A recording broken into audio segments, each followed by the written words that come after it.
It's been months, 7 months since Donald Trump lost the presidential election. And even till this day, he denies that he lost, and more importantly, denies that he conceded. This happened during a recent appearance on Newsmax. Let's watch. No, I never admitted defeat. We have a lot of things happening right now. I think that was an election that was, I don't think, all you have to do is read the newspapers and see what's coming out now. No, I never, the word is concede. I have not conceded. He claims he has not conceded. Now, while the next video that we're about to show you probably has no impact on Trump supporters, I think the general public deserves to know that he did in fact concede on several occasions. Let's watch. Now Congress has certified the results. A new administration will be inaugurated on January 20th. My focus now turns to ensuring a smooth, orderly, and seamless transition of power.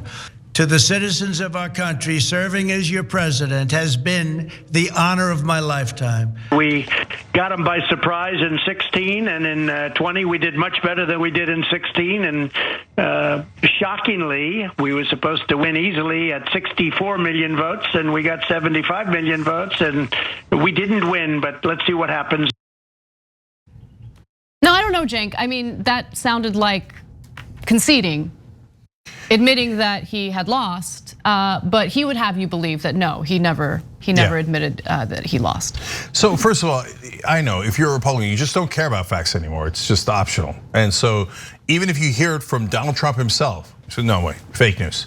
Donald Trump's the biggest fake news guy. Well, that's actually true. So I don't believe anything he says. That's why I believe everything he says.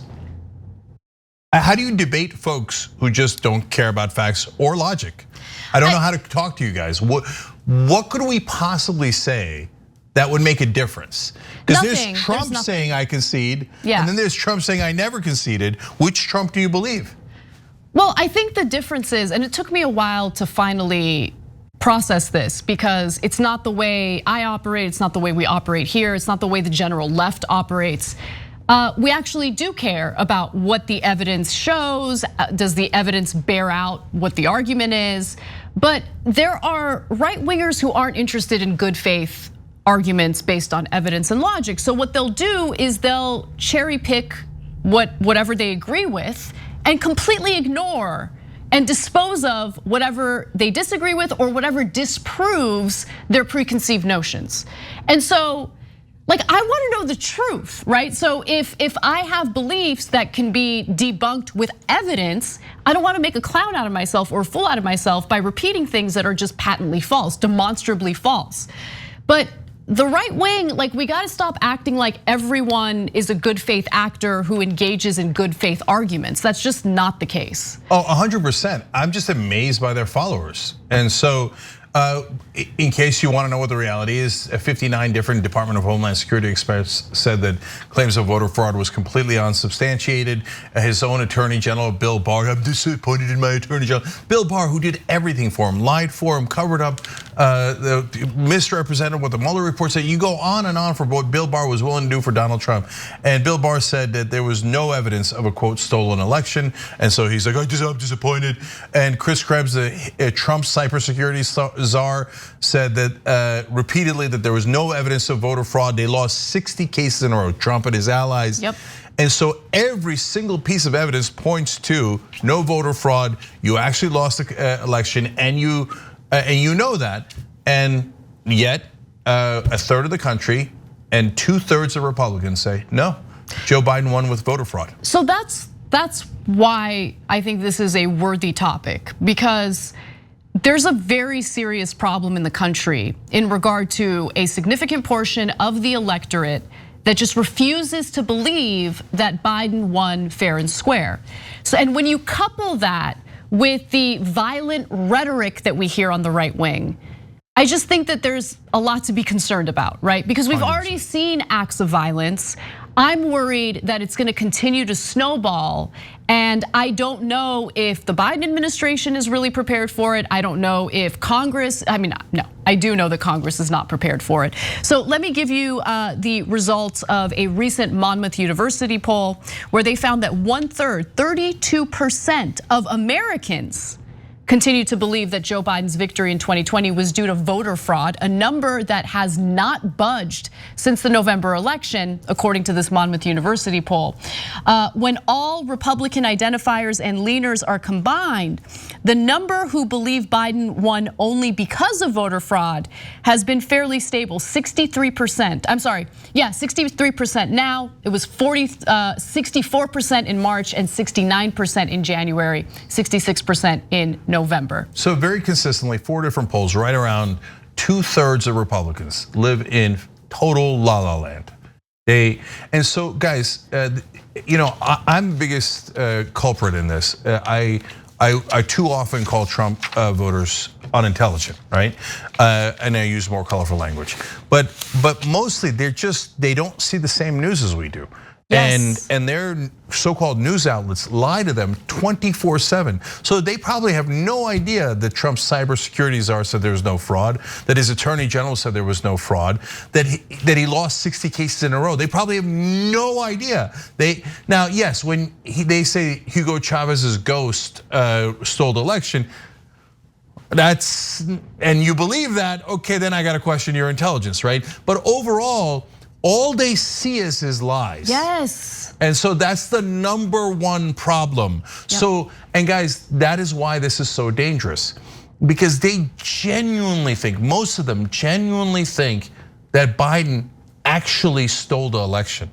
Now, imagine if you hate Trump like we do, if you thought Trump stole the election, you had evidence and you really believed that Trump had stolen it with voter fraud, would you just sit around and do nothing?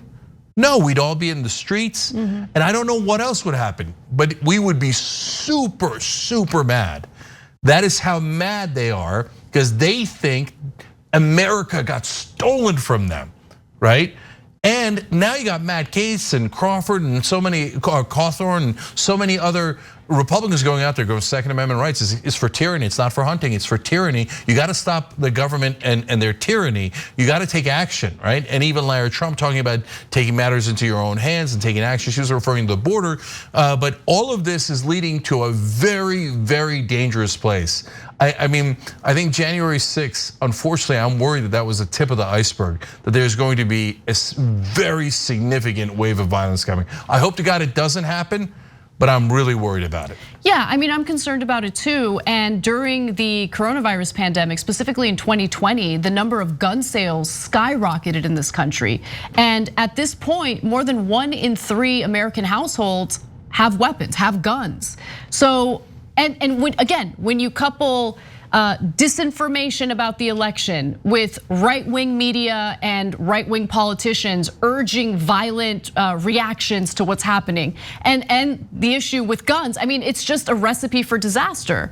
And so when we're having these discussions about gun violence, about crime overall increasing in the country, I mean, we need to keep these things in mind, right? Like, there's a reason why we're noticing these trends. There's a reason why there's been more political violence, more right-wing extremism in the country. And the worst part about all of it is that there's really nothing or no one to look to in regard to like solving it. Right? I mean, is the Democratic Party focused on this at all? Right now, they're engaged in ridiculous debates about how bipartisanship is a possibility in the Senate. That's what they're focused on right now. They can't even pass legislation to protect their own political futures, right? They won't even pass legislation to ensure that eligible voters can vote. I mean, are they gonna do anything about this? Of course not. Yeah, I mean, to that point, Anna, as soon as Democrat wins, what do? I want to work with Republicans. Right. I'm dying to work with them. Please, Republicans, I'm begging you. Can you please agree to my agenda? What does Trump do? We told you earlier in the show. He said, Saturday Night Live made a joke about me. I want them arrested. I want the Department of Justice to investigate them for making a joke about me, right? Did Donald Trump, Mitch McConnell, or any of them ever say, oh my God, I can't wait to work with Democrats? I mean, doesn't it sound laughable? When I say it out loud, it sounds laughable, doesn't it?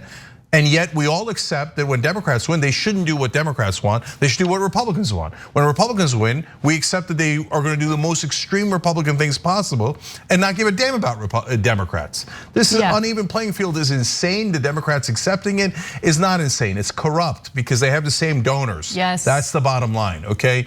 I want to give the last word to one of our viewers. By the way, Amy Rayner just joined by hitting the join button below. And Amy, we appreciate it. You make this show possible. Fat, long, grass-filled donkey logs, funny name, wrote in, dealing with Trump and most Republicans is like trying to play chess with pigeons. They knock the pieces over, crap on the board, and then strut around like they've won. Okay, and that's pretty much what Trump is doing now. I won, I'm so good at this. Okay, there was fraud, Italy did it, Hugo Chavez did it, and Republicans believe it. Thanks for watching The Young Turks, really appreciate it. Another way to show support is through YouTube memberships. You'll get to interact with us more. There's live chat emojis, badges. You've got emojis of me, Anna, John, JR, so those are super fun. But you also get playback of our exclusive member-only shows and specials right after they air. So all of that, all you gotta do is click that join button right underneath the video. Thank you.